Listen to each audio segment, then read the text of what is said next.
ਅਸੀਂ करवाता हूँ उपत्तिका। उपत्तिकाओं के बारे में बात करते हैं। उपत्तिकाओं को सीधा काम करने के लिए पहले तो मैं आपको खाने पीने का तरीका बताया, क्या खाएं क्या ना खाएं।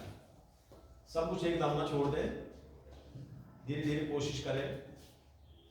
डिपेंड करता है कि ये चीज़ें मन में रखें, क्योंकि इंसान की फितरत है कि 10, 12, 15 दिन तक बात याद रहेगी, फिर वो वहीं पहुंच जाएगा जहाँ से चला था। अब इसे डेली प्रैक्टिस करेंगे, याद रखेंगे तो बातें आगे चलती रहेगी, नहीं तो फिर करने के बाद ये वर्कशॉप की 3 घंटे पूरे हो गए, दैट्स ओवर। दूसरा आता है इसमें उपवास। उपत्तिकाओं को कैसे प्रॉपर फंक्शन में लाया जाए, उसमें उपवास। उपवास में 5 टाइप के हैं, व्रत जिसको कहते हैं। उपवास में 5 टाइप्स के हैं। एक तो हो गया पाचक, जब इंडाइजेशन हो जाती है तो डॉक्टर कह देता है एक दिन खाना बंद कर दीजिए, या हम भी मानते हैं कि वीकली एक दिन नहीं खाना चाहिए, है ना, तो हम थोड़ा स्वस्थ रहते हैं। और आम तरीके से बहुत से लोग जो ज़्यादा अपने आप को साइंटिफिक कहते हैं, उनका मानना यही है कि ये जो व्रत होता है ये सिर्फ शरीर को आराम देने के लिए होता है, जो साइंटिफिक टेम्परामेंट के अपने आप को मानते हैं, है नहीं मानते हैं। दूसरा उपवास आता है शोधक, रोगों को भूखा मारकर खत्म करना। जैसे निमोनिया हो जाता है, डॉक्टर कहते हैं दाल वाल का पानी लीजिए, बाकी खाना ना खाएं। आप खाना खाएंगे आपको फिर फीवर आ जाएगा, तो खाना बंद करके ही उसको भूखा मार के ही उस रोग को खत्म किया जाता है। और भी ऐसे बहुत से हैं। डॉक्टर के पास अगर एडमिट हो जाते हैं तो वो आपको ग्लूकोज आर्टिफिशियल तरीके से देना शुरू कर देता है, जबकि वही ग्लूकोज हम खाना खाने के बॉडी में ग्लूकोज बनता है, तो उसको आपकी बॉडी में वैसे डाल देता है थ्रू सिरिंज, आपको मना कर देता है आप खाना बंद कीजिए। और ऑपरेशन से पहले भी डॉक्टर बोल देता है इतने टाइम से पहले खाना बंद कर देना, अब क्योंकि उस रोग को भूखा मार के खत्म करना है। ठीक है जी, ये दूसरा टाइप का उपवास हो गया। तीसरा आ गया सामक, कुविचारों वाली उपत्तिकाओं को खत्म करना। जब आपको पता है कि आपके मन में ये चीजें उत्पन्न होती हैं, तो बेसिकली उसके ऊपर एक चीज काम नहीं करती, उपत्तिकाओं का बड़ा रोल है उसमें। जैसे मैं अभी कह रहा था कि ये कर देंगे, मेरे पास एक स्टूडेंट है इस बार 9th में, मैं कुछ पढ़ा रहा था, रिवर सेक्शन पढ़ा रहा था मैं, youth age, middle age and last stage की जो रिवर्स की। मैंने कहा ये जो यूथ स्टेज होती है इसमें ना अकल वकल कम होती है, जैसे इंसान है ना, ये कर लेंगे वो कर लेंगे, तो कहता सर वो तो करना पड़ेगा, मार खा के भी आएंगे। मैंने कहा आपको उधर से मार पड़ेगी तो कहता तो गोली मार देंगे ना इनका बच्चा। मैंने कहा बेटा आता कहाँ से है, तो उसने बताया क्योंकि वहाँ उस एरिया से यहाँ भी हो सकते हैं, तो मैं नाम लोग नहीं लिया था। मैंने कहा तेरा भी शुरू ठीक होता है। अब ऐसे बच्चे से ना बोल सकते हैं ना कुछ बोल सकते हैं, लेकिन with the passage of time बीच में 10, 5, 7 मिनट भाषण देके क्या पता कभी कोई दिमाग में बात कर जाए तो वो बात बन जाए। पर अगर ऐसे विचार वाले व्यक्ति हैं तो उनको अगर इस सिस्टम में लाया जाए और उनको इस तीसरे जो सामक वाला जो उपवास है उसको करवाया जाए, तो उससे कुविचारों की कमी आनी शुरू हो जाती है। चौथा उपवास आता है आनस। जैसे हम शिवरात्रि का उपवास करते हैं, जन्माष्टमी का करते हैं, या अभी नवरात्रि आने वाले हैं उनको करते हैं। ये देवी देवताओं को खुश करने के लिए ये उपवास किया जाता है, आनस। और पावक है पापों का प्रायश्चित करना। ये उपवास थोड़ा टफ है। आपने कभी सुना हो अगर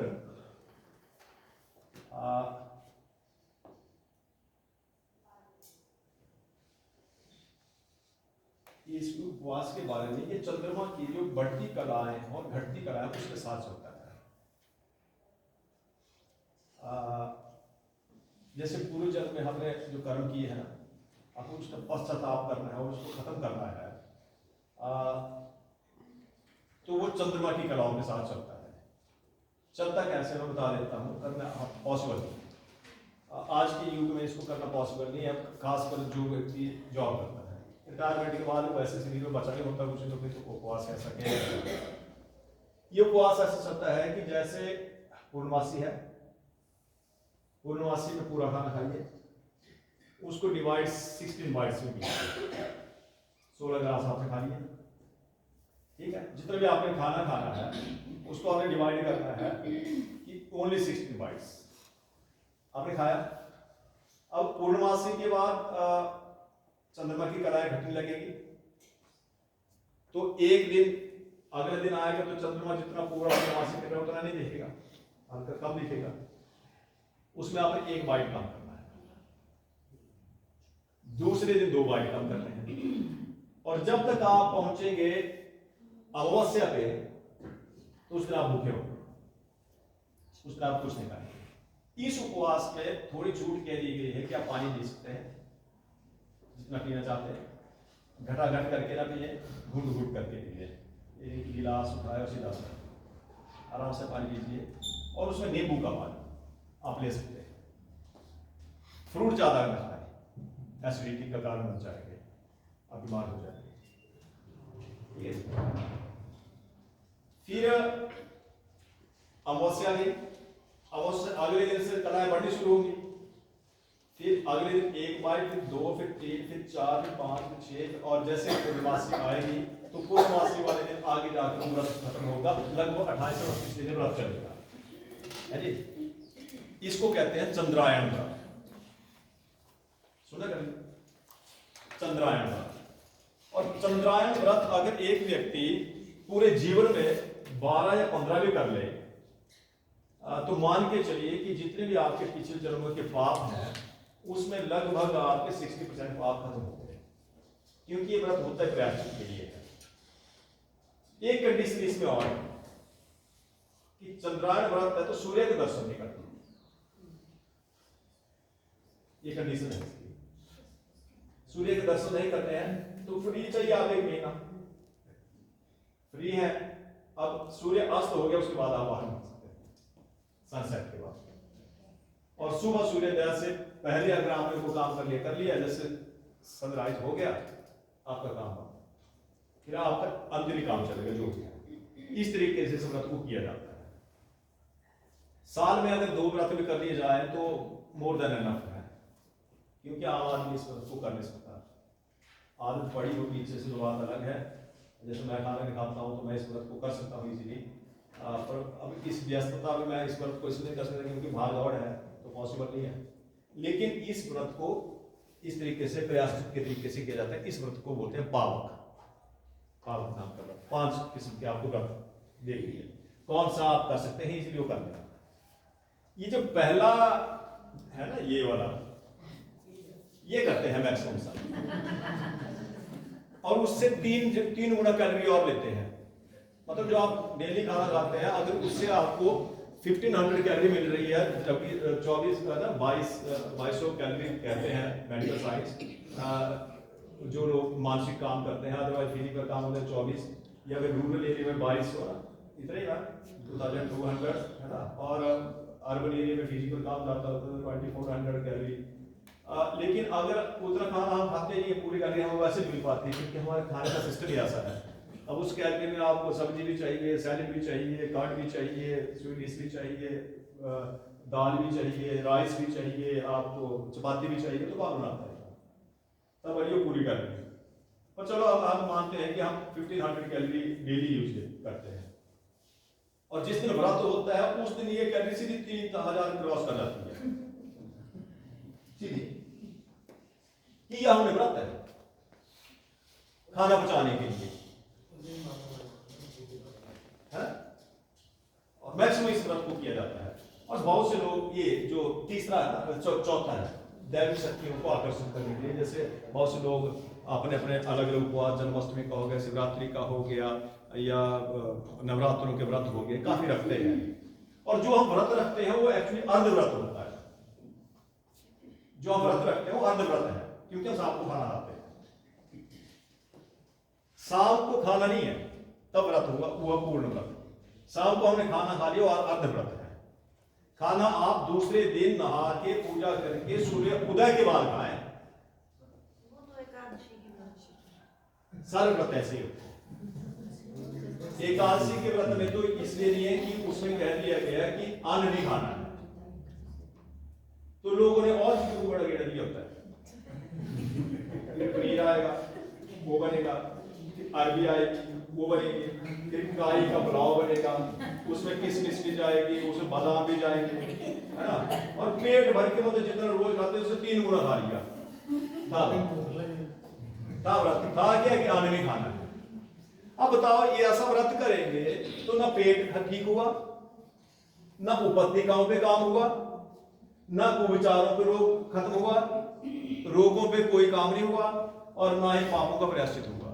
आपने कुछ नहीं किया, अपने दिल को तसल्ली नहीं दी मैंने व्रत किया है, फायदा कोई नहीं उसका, सिंगल बेनिफिट नहीं है, कोई बेनिफिट नहीं हुआ उसका। व्रत को व्रत के तरीके से करें अगर सच में ही कुछ पाना है। मैं था लगभग 6-7 में पढ़ता था, घर वाले बोले बेटा शिवरात्रि का व्रत रख ले, शिव की पूजा करने के लिए रख लेते हैं, उसमें क्या है।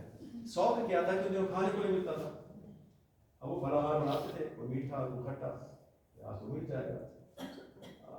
अपने रूम में गए ऊपर लड्डू रखे हुए, देख तो हाल कोई तो लड्डू खाए फटाफट, बाहर आगे मेरा व्रत है। आप सोचते हो ये कैसा व्रत था, किसको धोखा दे रहे थे। जिसके लिए व्रत रखा वो तो देख रहा है, मतलब समझ नहीं थी, शिक्षा तो समझ नहीं थी कि यार देख तो वो रहा है, हम व्रत कर रहे हैं, घर वालों के लिए भी आज मिले का खाने के लिए आज मक्की की रोटी और वो वगैरह भी खाना है तो व्रत रख लेते हैं। और मैक्सिमम ये छोटे एज में ऐसे चलता है, बच्चे ऐसे व्रत रखते हैं। पर व्रत रखना है, और मैं आपको गारंटी से कह सकता हूँ कि अगर उस तरीके से जैसे व्रत रखता रहता है उसी तरीके से आप व्रत रखेंगे, 1 साल के बीच में उसका फल आपको मिलेगा। ये मैं दावे से कह सकता हूँ। व्रत को व्रत के तरीके से कीजिए ना, मतलब व्रत में व्रत किया आपने और आपको भूख ही ना लगे, कैसे व्रत है। आपको भूख लगनी चाहिए तब हुआ व्रत। बॉडी खाना मांगे मेरे को दे कुछ, तब हुआ व्रत। आप बोले नहीं नहीं अभी नहीं, चर्बी है, क्योंकि बॉडी तो चर्बी से खाना लेना शुरू कर देती है। एक टाइम तक आपसे खाना मांगेगी, उसके बाद आपसे खाना मांगना बंद कर देगी। देख लेना आप लंच लेके आते हो स्कूल, तो लंच के टाइम आपको बहुत भूख लगेगी, अब लंच मार दीजिए। मतलब आप 12 बजे लंच करते हैं तो 11:30 से 12 के बीच में बॉडी मांगेगी आपकी, क्योंकि बॉडी क्लॉक सेट की है ना आपने। जैसे 1 बजा आपकी भूख खत्म, फिर आप घर में भी आपको यह नहीं याद रहा है कि अब वो खाना लेके गए तो खाने का टाइम लगा, पता नहीं लगा आज खाना कहाँ है। बॉडी ने अपनी बॉडी क्लॉक सेट की है, वो अपने टाइम पे खाना मांग रही है, उस टाइम भूख लगी ही लगी। और भूख ना लगे तो व्रत लगाएगा। अगर डकार 3 गुना आना शुरू हो जाए तो मैंने व्रत किया, है ना। फिर बोलेंगे मिला कुछ नहीं। अब ना वो दैवी कृपा हुई, ना शरीर पे ना अंकुश पे काम हो पाया, काम तो कोई भी नहीं हुआ। अब दिल्ली की तसल्ली दिए जा रहे हैं कि हमने व्रत किया है, आगे चलते हैं। सारे व्रत फेल समझो जितने भी किया आज तक। ऐसा तो नहीं मैं कह सकता, हो सकता है किसी ने अच्छे ढंग से भी किया हो, पर नॉर्मल जो देखते हैं हम लोगों की दिनचर्या ना, वो ऐसी होती है। यहाँ तो छोड़ दीजिए सर, हम तो एक नॉर्मल प्राणी है जिन घरों में पैदा हुए। मैं तो संत समाज में भी रहा, वो हमें व्रत ऐसे किया जाता है। और फिर शाम को अचार ही डाला जाएगा, ये अचार ही, ये आम का अचार, ये अचार, ये अचार, फलाने ने दिया फलाने दिया। मेरा क्वेश्चन हो ही जाता है कि व्रत किया गया तो थोड़ी देर किस चीज के लिए व्रत किया। व्रत करने का मीनिंग तो पता लगे किया क्यों था। संतों की बात कर रहा हूं मैं, हम आप तो गृहस्थ करते हैं, मैं तो संतों की बात कर रहा हूं। ये सारे पकवान मैंने संतों की बात लेके हम अपने हाँ, और वो जो होता है कुट्टू काटा नहीं था, वो बोलते हैं आप, और उसमें फिर वो बड़ी मिर्ची आएंगी, फिर उसमें नमक डालेंगे, फिर उसको फ्राई करेंगे, ये बड़े मिर्च के बन गए, है ना। फिर वो बढ़िया बढ़िया पकौड़ियाँ बनेंगी, ये भी, फिर उसके साथ वो इमली का खट्टा भी बनेगा, है व्रत। पर्पज कोई हल नहीं हो रहा है। ये 5 में से देख लीजिए आप कौन सा पर्पज हल होगा उस व्रत के साथ। शास्त्रों में 5 व्रत बताए हैं, आगे भी है वैसे, नैक्टिक व्रत भी आता है, पर वो अलग चीज है, उसको हम टच नहीं करेंगे क्योंकि वो इसी का पार्ट है। कोई पर्पस हल नहीं होगा। कोई उपत्ति का काम कर जाएगी नहीं। उपत्तिकाओं को ऊपर काम करने के लिए पहले तो उपवास है, खाने पीने में कंट्रोल है, वो काम आप साल भर करके देख लीजिए।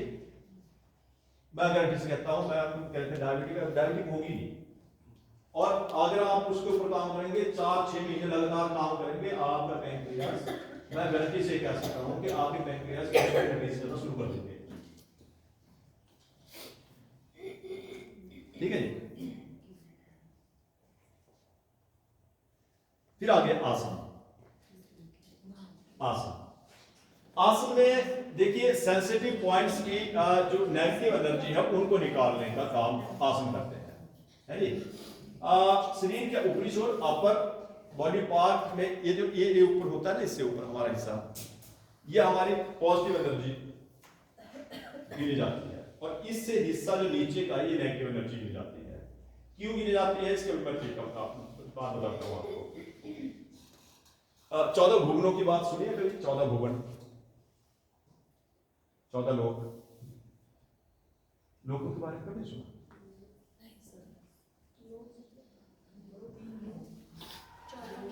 14 लोक, 14 भुवन, भुवन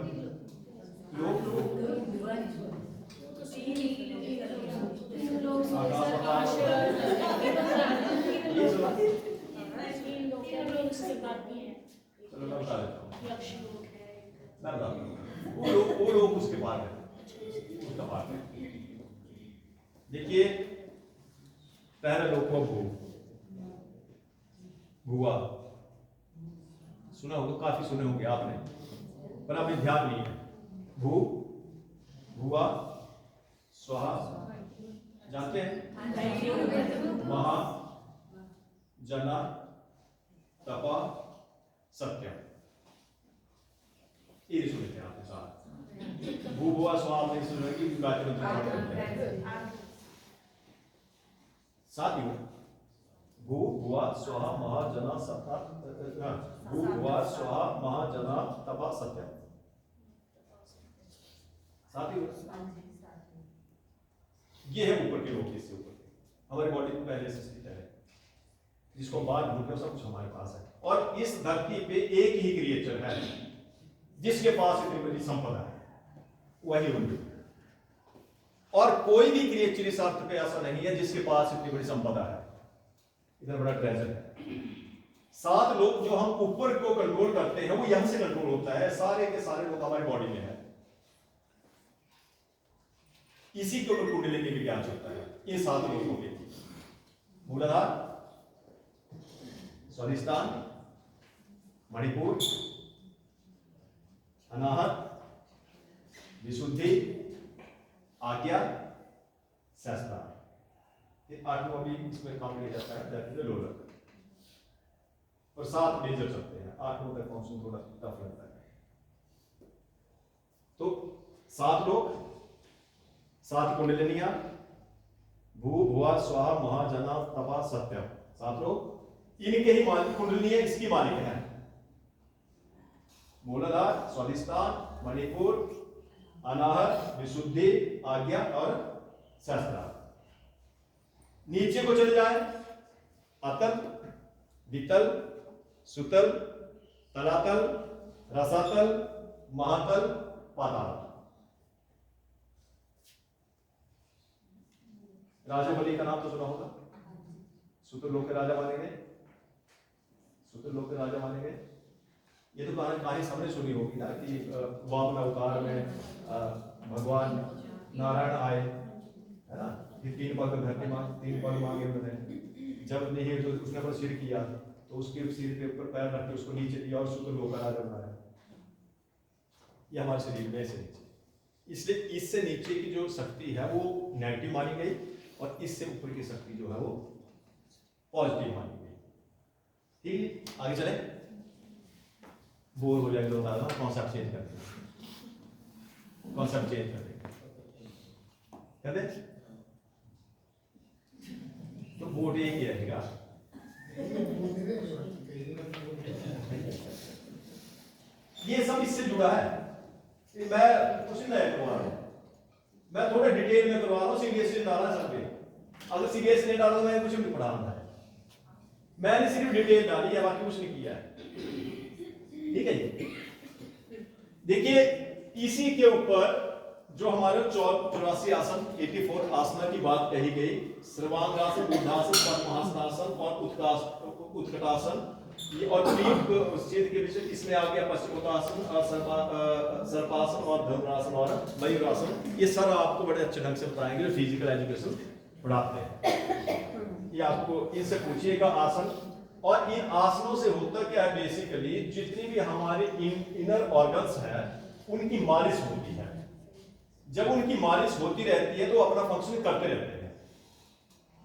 उनको ज्यादा फंक्शनिंग करवाने के लिए बाकी चीजें हैं, लेकिन उनको अगर डेली लाइफ में अगर रहना हो तो पता नहीं, काफी सोचते हैं कि हमें ये व्यायाम करना, ये करना, क्यों करना, किस क्या होता है। उससे सिर्फ हमारे जोड़ों वगैरह की कमी ठीक नहीं होती, इसमें अंदर के जितने ऑर्गन्स हैं, जितनी हमारी ग्लैंड्स हैं, ग्लैंड्स 7-8 मेजर पढ़ाई जाती हैं, लेकिन उसके बावजूद भी thousands of the glands are working in our body. वो सारा काम आसन भी उसमें बहुत बड़ा योगदान देते हैं। फिर आगे तत्व शुद्धि, बहुत बोर हो गया।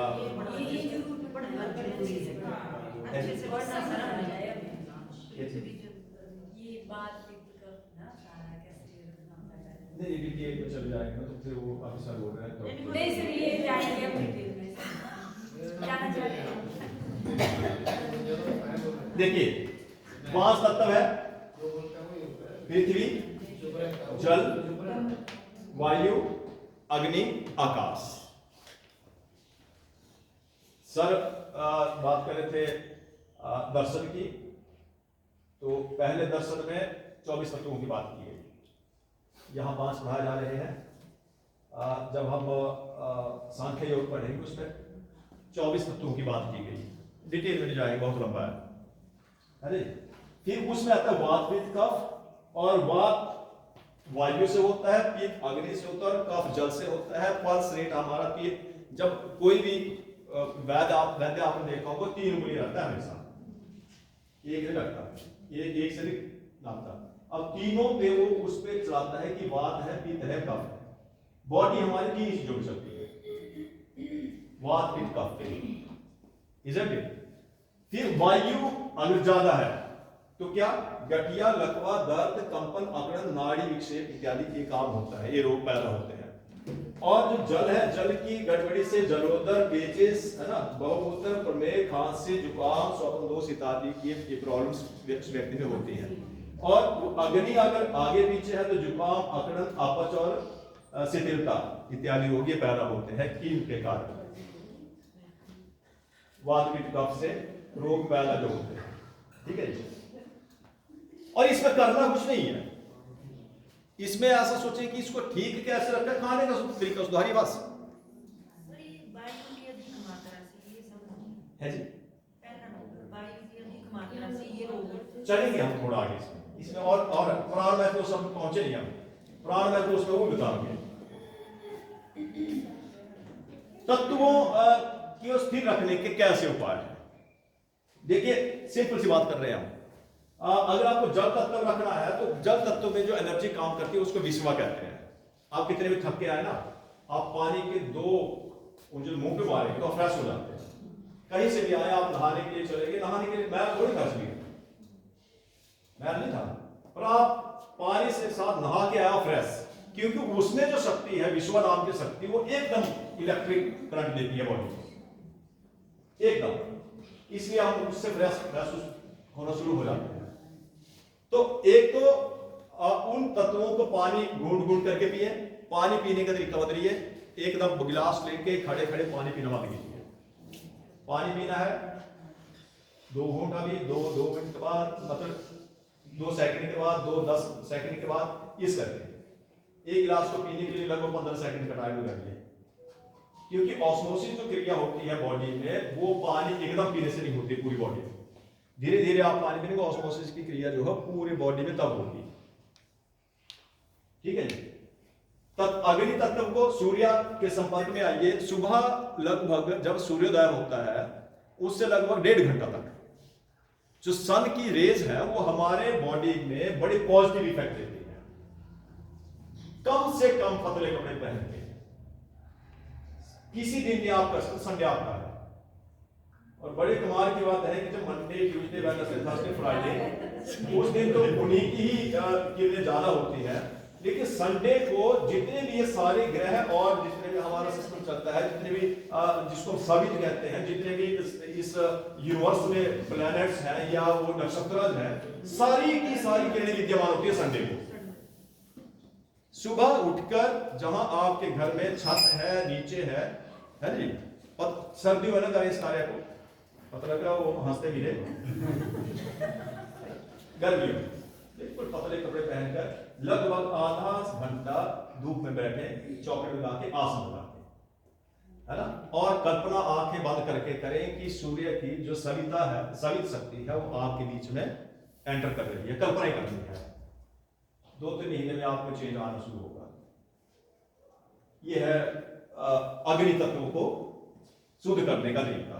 वायु तत्व में अभी कुछ चीजें और आगे बताएंगे। वैसे पेड़ पौधों से वायु जहां अच्छी है, आपको तो बड़ी अच्छी है, यहाँ पे तो आपके नहर की तरफ रास्ता चल पड़ता है, तो वहां घूम आ सकते हैं आप। इवनिंग वॉक क्या रहेगा ऐसा बैठने का तरीका, जैसे पीठ करके बैठना है, जैसे सनराइज को फेस करें, जिस साइड को सन है ना उस साइड को फेस करें। बोलते हैं कि पीठ करनी है, सन डी की। देखिए एक्चुअली ऐसा माना गया है ना, जैसे आप पीठ की बात कर रहे हैं ना, तो हमें ऐसा लगता है कि विटामिन डी वगैरह ये वो मेडिकल तरीके से है, लेकिन जब आप फेस आगे करते हैं ना, तो फेस के तरीके से आप जो भी सूर्य की किरणें आप ग्रहण करेंगे वो पूरी बॉडी में अपने आप आउट सर्कुलेट होती है। पीठ से कभी भी कोई भी किरण आपकी पूरी बॉडी में सर्कुलेट नहीं होगी। आगे से लीजिए, धीरे धीरे जब आप कल्पना कर रहे हैं कि सवित किरण, सवित मैं शब्द इसलिए बोल रहा हूं क्योंकि सूर्य की लगभग 360 किरणों की जानकारी दी गई, हम तो सिर्फ 7 जानते हैं। 360 किरण स्वामी विशुद्धानंद जी का नाम सुना कभी इसने? स्वामी विशुद्धानंद जी, आप यूट्यूब पे जाएं, वीडियो अवेलेबल है। वो एक ऐसे व्यक्ति थे जिनको स्टोरी लंबी है, मैं ज्यादा नहीं जाऊंगा। उनको यहाँ से उठाया गया, फिर तिब्बत का एरिया है, और ये यहाँ होटल था, अभी नाम चेंज कर दिया गया था। यहाँ पहले नाम सैंग्रीला था ना, तो सैंग्रीला वो हिल्स है तिब्बत में, वहाँ का लोग अलग चलता है। वो उस लोग को विजिबल नहीं है। तिब्बत के राजा ने 1962 में तिब्बत पे आक्रमण करवाया, चाइना ने। चाइना का आक्रमण इसलिए था कि इंडिया को अपने कब्जे में लेना है, तिब्बत को अपने कब्जे में लेना है, क्योंकि उनको ये पता था कि सैंग्रीला हिल्स में एक ऐसी सत्ता भी विराजमान है जो समय से परे है। उसमें अगर हम theory of time and difference between time and space is equal to mc square रख दें, है ना, रिलेटिविटी, तो वहां काम करती है। मतलब यहाँ पे हम हैं तो हमारे 10 साल और वहां का आधा दिन बराबर है। अब राजा को पता लगा कि वहां अगर मैं उस एरिया को, जो किंग थे उस जो प्रेसिडेंट ऑफ चाइना थे, कि अगर मैं उसको अपने कब्जे में कर लेता हूं तो मैं वो तो मिल ही जाएगा, क्योंकि अब तो तिब्बत में है और तिब्बत तो अलग था, कि इसको मैं अपने कब्जे में कर लेता हूं तो मैं उस सत्ता को ढूंढ लूंगा। उस सत्ता को मैंने पा लिया तो मैं कभी भागूंगा जिंदगी में। और उसने तिब्बत को अपने अंडर किया। तिब्बत को अपने अंडर किया तो सारी सेनाएं उस सैंग्रीला हिल्स में भेजी, पता लगा और सत्ता है। मूर्ख आदमी, वो सत्ता तेरे को दिख जाएगी।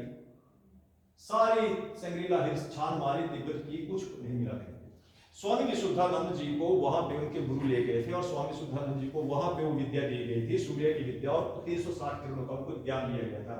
उन 360 किरणों के कारण वहां से एक लेंस दिया गया उनको। उनके बीच में वो कला थी कि अगर कोई व्यक्ति की मृत्यु हो जाए, किसी पक्षी की मृत्यु हो जाए, उसको जिंदा कर देते थे, सिर्फ उस विज्ञान के कारण। 360 किरणों के नाम था स्वामी विशुद्धानंद। आप जाए, आपके यूट्यूब पे उसके वीडियोस मिल जाएंगे, स्टोरी मिल जाएगी। मैं स्टोरी से सुनाएंगे तो स्टोरी सुनाने आता है। तो ये तो होगी वायु शुद्धि। पृथ्वी शुद्धि के कारण मिट्टी के बर्तनों के साथ कांटेक्ट रखते हैं, घड़े का पानी पिए, घड़े का पानी। और बच्चे अगर मिट्टी से खेलते हैं तो उनको खेलने दीजिए। हम बच्चों को पकड़ा लेते हैं कि बीमार हो जाएंगे, नहीं, उनका जब पृथ्वी तत्व शुद्धि तब होगा जब वो मिट्टी से खेलते हैं। पहले इसलिए मिट्टी के मकान बनाए जाते, सीमेंट के मकानों से इनसे कभी भी पृथ्वी तत्व की शुद्धि नहीं हो सकती। मिट्टी से चले, पैदल चले, थोड़ा बाहर मिट्टी के बीच में चले, प्राण शक्ति उससे खींचे, वो पृथ्वी तत्व को हर शुद्ध करती है। फिर आकाश तत्व हमारे पास आ जाता है, तो इसको ईथर कहा जाता है, और इसके मेडिटेशन करना या उस तरीके का करना, वो आपको आकाश तत्व। ईथर के बारे में ज्यादा क्वांटम फिजिक्स में पढ़ा जाता है, आई थिंक सो। ईथर के बारे में क्वांटम फिजिक्स इसी पे काम करती है टोटल, ठीक है।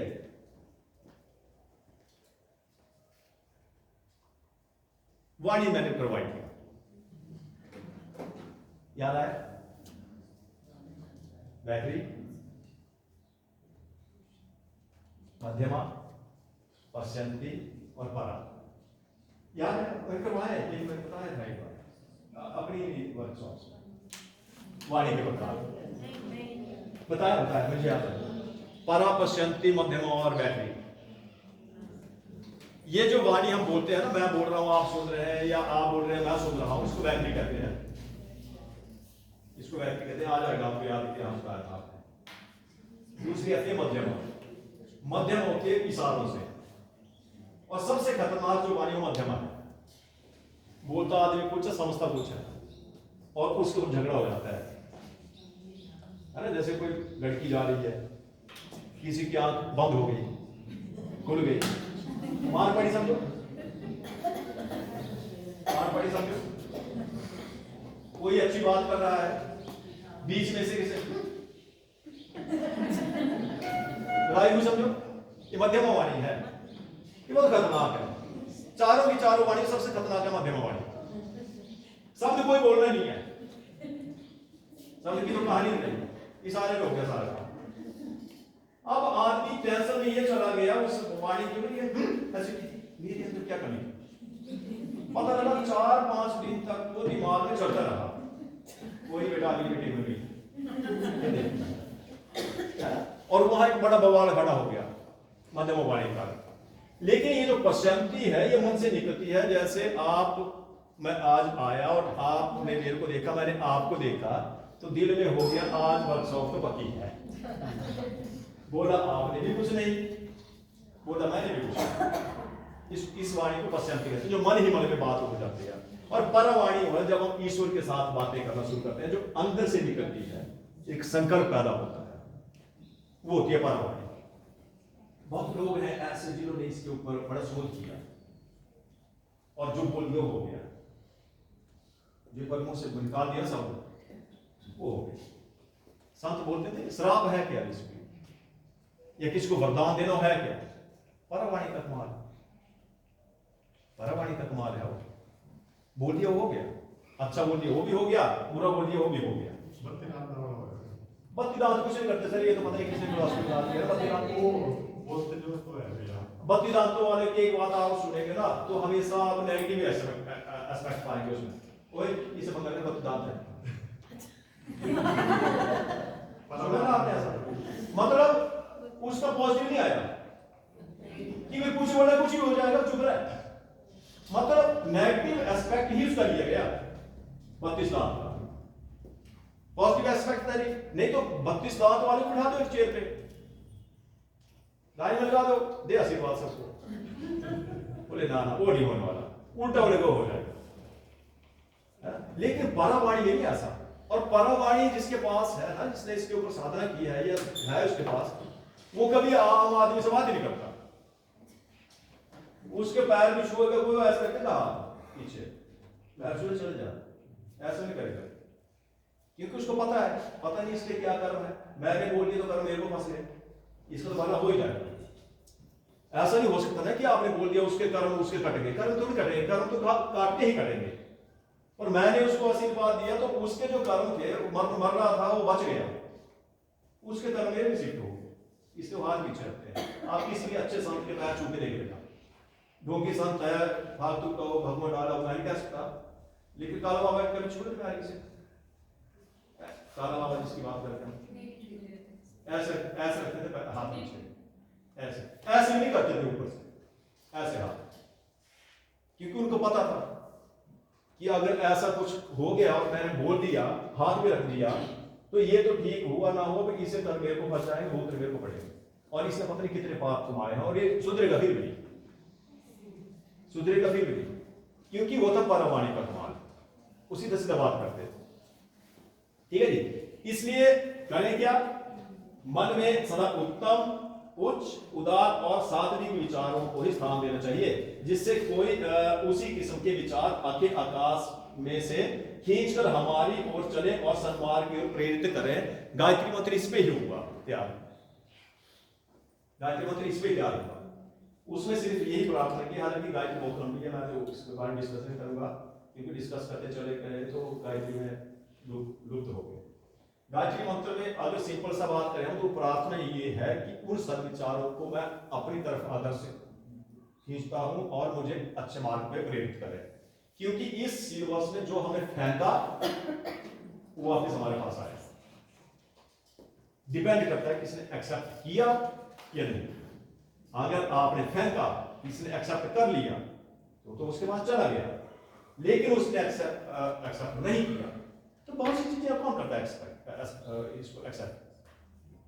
इधर से गाड़ी आई, इधर से मैं जा रहा हूँ गाड़ी में, उसमें थोड़ा सा गलत गाड़ी चलाई, मैं आगे 1 किलोमीटर गाड़ी एक आता चला गया, वो तो सुन नहीं रहा है,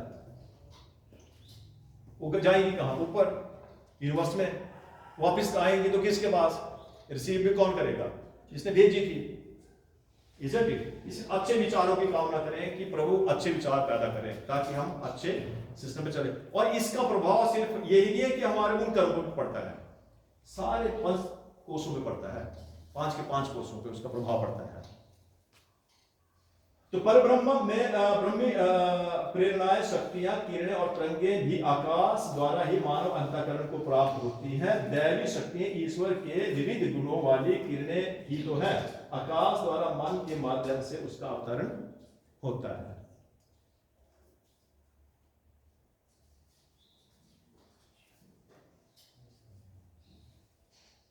ये है सारी ग्लैंस, बायो वाले आपको बता देंगे ना, ये वाली जो है ना, ये ट्यूटी तो है, इसको मास्टर ग्लैंड तो बोला गया, ये ग्लैंड बड़ी कमाल की है। नॉर्मल भाषा में इसको कहा गया तीसरी आंख। इंडियन ग्लैंड को नॉर्मल भाषा में हम जो कहते हैं तीसरी आंख, तीसरा नेत्र जुड़ना, ये है। हल्का सा इसको जगाने का तरीका है, जो आप बाह्य कुंभक करते हैं, एक अंदर कुंभक होता है ना, सांस अंदर खींच के उसको होल्ड करना, एक होता है सांस बाहर फेंक दे और बिना ऑक्सीजन के आप है, वो थोड़ा मुश्किल है, वो सीधा अटैक जाके पीने ग्लैंड करती है सीधा, और वहां से जो एनर्जी सीक्रेट होती है वो सीधी सीधी दैविक शक्तियों से रिलेटेड है पीने ग्लैंड की। क्या अभ्यास किया इसका? ऐसा अभ्यास अभ्यास तो बहुत है इसमें, तो कंसंट्रेशन जो आप करते हैं, वो जो आप अनुलोम विलोम करते हैं वो भी इसमें है, आप मेडिटेशन करते हैं वो भी उससे रिलेटेड है। लेकिन जो बाह्य कुंभक है, अगर इसको नॉर्मली छेड़ना हो, जैसे सांप है ना, सांप तो वैसे आप कई तरीके से पकड़ सकते हैं, पर आप क्या छेड़ दो, ऐसे कर दो हिल जाएगा। अब वो सांप हिल गया तो उसके ऊपर आप जो मर्जी करो, दारी की तरह खिलाओ, जो मर्जी करो, वो आपकी कला पे डिपेंड करता है, आप क्या क्या करवा सकते हैं उससे। वैसे पीनियल ग्लैंड है, बाह्य कुंभक करना साफ शुरू करेंगे, 1.5-2 महीने में आपको उसके रिजल्ट आना शुरू हो जाएंगे। लगभग 4 से 5 मिनट बाह्य कुंभक करें, उसके रिजल्ट आपके पास पहुंचना शुरू हो जाएगा। बाह्य कुंभक में कौन सी क्रियाएं हैं? कुछ नहीं, ऐसे जैसे ना पूरक होल्ड किया रेचक, सॉरी कुंभक, ये होगी रेचक। अब इसमें अंदर खींचनी नहीं है, जो दी हुई की बात है वो हो गए बाह्य कुंभक, अंदर रखा है उसने, कोई वायु नहीं आपके अंदर उस टाइम। अब ये थोड़ी दिक्कत इसलिए होती है कि आप ऑक्सीजन लेने के आदी है ना, अब उस टाइम ऑक्सीजन नहीं है बॉडी में। जब बॉडी में ऑक्सीजन नहीं है तो सीधा यहाँ पे अटैक होगा इस पीनियल ग्लैंड। जब इसके अंदर की हल्की सी सिक्रीट होना शुरू होगी, इसके प्रभाव ये होंगे कि आपको कंसंट्रेट करने में, आपको मेडिटेट करने में इजी फील करेंगे, और उसके बाद जो भी धार्मिक पुस्तकें पढ़ते हैं, अच्छे विचारों की तरफ आप अग्रसित होना शुरू हो जाएंगे। वो वहां से शुरुआत हो जाती है बाह्य कुंभ से। ठीक है जी। जैसे सर एक राउंड हुआ ना कुंभक का, जो आपने बोला बाह्य कुंभक या रेचक क्या बोला इसको, फिर दूसरा भी वैसे ही करना है कि अनुलोम विलोम स्टार्ट किया। जैसे आपने एक बाह्य कुंभ लिया, आप आराम से आगे घुट चुके हैं ना, क्योंकि आपको तो ऑक्सीजन की जरूरत थी, प्राणवायु की जरूरत थी, तो आप घुट गए तो आप लगभग 2-4-10 सेकंड के रुक लीजिए, फिर दूसरा कुंभ, फिर बाहर फिर आएंगे। छोड़ना तो पड़ेगा। मतलब ये है कि आप अगर घुट रहे हैं, देखिए अगर आप घुट रहे हैं, एक दिन में तो होगा नहीं, प्रैक्टिस चाहिए। अब अंतर कुंभ की तो आप करते हैं तो भी आप कितने देर कितने टाइम रुक सकते हैं, थोड़ी देर। लेकिन अगर आप कंटिन्यूस 1 साल तक करें तो ये प्रक्रिया 2 से 3 मिनट तक चल जाती है नॉर्मल आदमी की। मैं संतों की बात नहीं कर रहा हूँ। 2 से 3 मिनट तक आप अंतर कुंभक कर सकते हैं। मतलब आपने सांस ली, अंतर कुंभक अंदर ऑक्सीजन रोक ली, तो 3 मिनट तक आप छोड़े ना छोड़े, पर वो होगा प्रैक्टिस के साथ। 2-3 साल, 1.5 साल, 2 साल लगातार अगर आप चलते रहेंगे, और जब आप वो सीख गए तो अच्छा गुरु का सानिध्य है, तो प्राण को ब्रह्मरंध्र में चढ़ाना को बड़ा कठिन नहीं है। जीसस के साथ यही हुआ था। जीसस को पता है कौन है जिसके ऊपर इतना बड़ा धर्म खड़ा हो गया? जीसस के जो गुरु थे वो इंडिया के थे, और जीसस के जो गुरु थे वो विश्व भक्त थे। वहां से आए, यहां रहे लगभग 8 साल। उनके गुरु ने उनको हर चीज में पारंगत किया, और जो गुरु थे वो विश्व भक्त थे। जब उनको सारा पारंगत कर दिया, उनको प्राण शरीर में से खींचकर यहां कैसे चढ़ाए जाते हैं वो उनको सिखा दिया था। चले गए वहां। अब उनको कोई भी गुरु है ना, वो सिखाने के बाद अपने पास रखता है किसी शिष्य को, वो कहता है इतनी चीजें तुमने सिखा दी है, अब समाज के लिए जियो, अब समाज में इसको वितरण करो, डिस्ट्रीब्यूट कीजिए सब समाज में। वो चले गए, क्योंकि वहां यरूशलेम के रहने वाले थे। चले गए तो ये क्रिया वहां दिखाने लगे, लोगों को समझाने लगे। अब कुछ उनके शिष्य बन गए। अब वहां के राजा को, क्योंकि वहां ऐसा कुछ नहीं था, ये सारी देन भारत की थी, उनको लगा पागल आदमी क्या सिखा रहा है, ऐसा कभी होता है। और जब ये 2 साल हो गए तो राजा ने ऑर्डर दिया कि इसको क्रूसिफाई कीजिए, सूली पे चढ़ा दो इसको। ये तो भ्रम पैदा कर रहा है हमारे इस देश में आके। सूली पे चढ़ा, जैसे सूली पे चढ़ाने वाले थे, उन्होंने प्राण ऊपर खींचने की तो विद्या सिखाई उनको गुरु ने, उन्होंने प्राण चढ़ा दिए यहाँ, और सूली में लटका दिया गया। लोग उंगली तो मार चुके थे, पर प्राण तो यहाँ थे।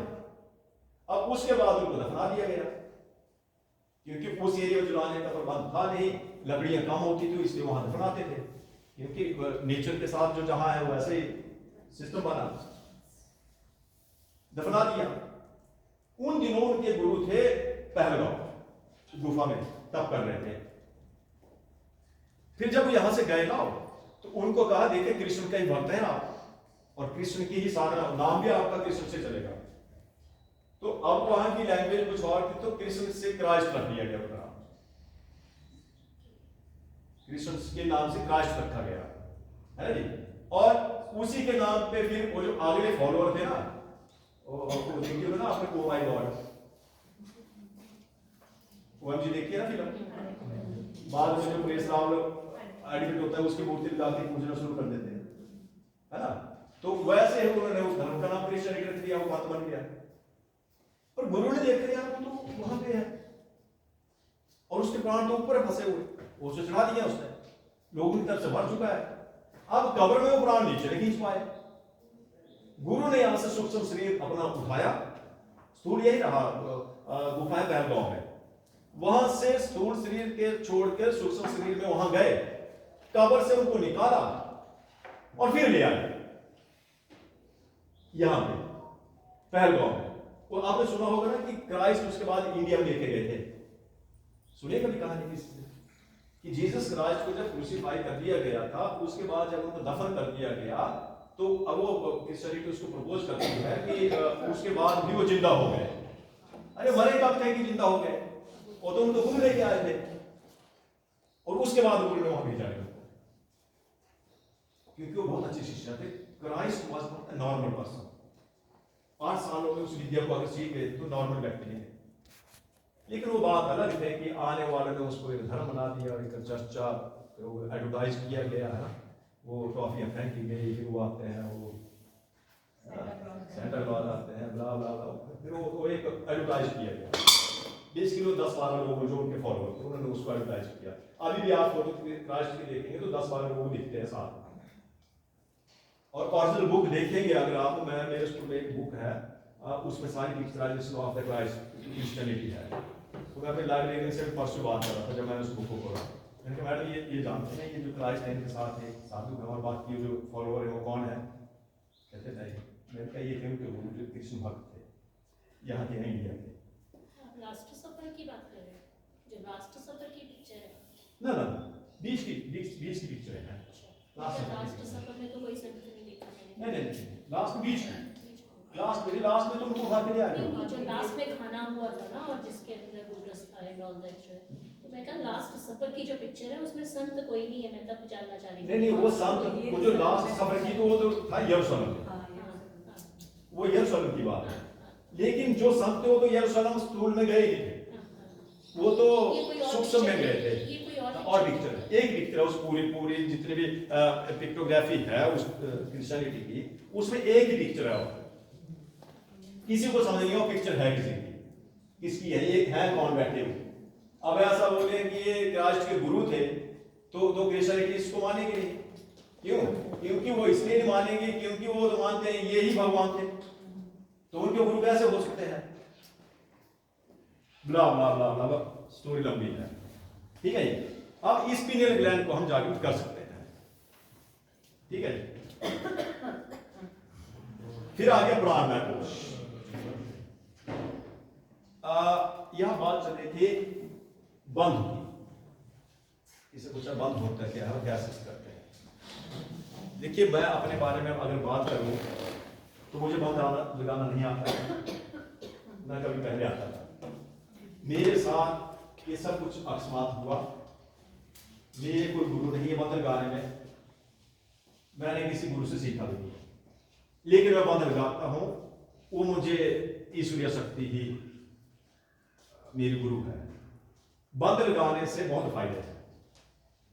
बंध लगाने से पहला सबसे बड़ा फायदा, मेल्स में जो प्रॉब्लम होती है, जैसे फीमेल में यूट्रस की प्रॉब्लम होती है ना, तो मेल्स में प्रोस्टेट की जो समस्या होती है वो नहीं हो सकती। उसमें करते कि हम इस पोर्शन को नीचे खींचना, नीचे जैसे पेट नीचे को, और पूरे जोर से सांस मारना। जितने टाइम तक आप इसको खींच सकते हैं, इस एज में अगर आप कर रहे हैं ना, जिस जो आपकी एज है, उसमें हो सकता है कि अगर आप महीना 1.5 महीना करेंगे तो एक दिन ऐसा आएगा अगर आप लगातार कर रहे हैं तो अंदर से अगर आप बिल्कुल अकेले बैठे ना तो अंदर से आप कड़क की आवाज आएगी, कड़क। वो क्या आती है कि जो उसमें जैसे प्रोस्टेट है ना, उसके इर्द गिर्द जो नली फूलना शुरू हो गई है, जब वो चिपकने से एकदम छूटेगी ना, उसके अगर आप पूरे ध्यान में तो कटक की आवाज आपको सुनाई देगी हो। मुझे सुनाई दी, बाकियों का पता नहीं, मुझे नहीं बाकियों को पता, पर मेरे को सुनाई दी तो सबको सुनाई देनी चाहिए। प्रोस्टेट की समस्या नहीं हो सकती, यूट्रस की समस्या नहीं हो सकती। बंद अगर आप इसको कहते हैं मूल बंद, नीचे इसको खींचने, ठीक है, उसको धीरे धीरे छोड़िए। फिर आपका ये जो पोर्शन आता है इसको अंदर खींचिए, सांस बंद, ठीक है। ये जो आपने अंदर खींचा, मूल बंद के बाद अगला जो बंद आता है इसको कहते हैं हम जालंधर बंद, ठीक है। फिर उसके बाद ये पोर्शन, ये जो होती है ना हमारी ये वर्टिब्रास, इससे ऊपर को खींच दें, सांस बंद,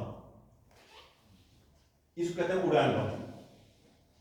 और जब आप तीनों इकट्ठा लगा लेते, देखो एकदम तो आएगी नहीं लगाने, 2 3 4 महीने तक अगर आप इसको करते रहेंगे तो एक दिन ऐसा आएगा, अगर आप कंटिन्यूटी में है तो एक दिन ऐसा आएगा कि आप तीनों की तीनों बंद को इकट्ठा लगा लेंगे और ये चीनी यहां चल रही है।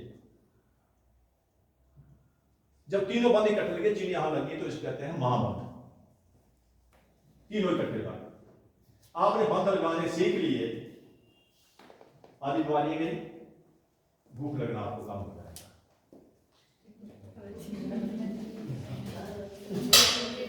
This is one part only, इसको फाइनल मान के ना चले।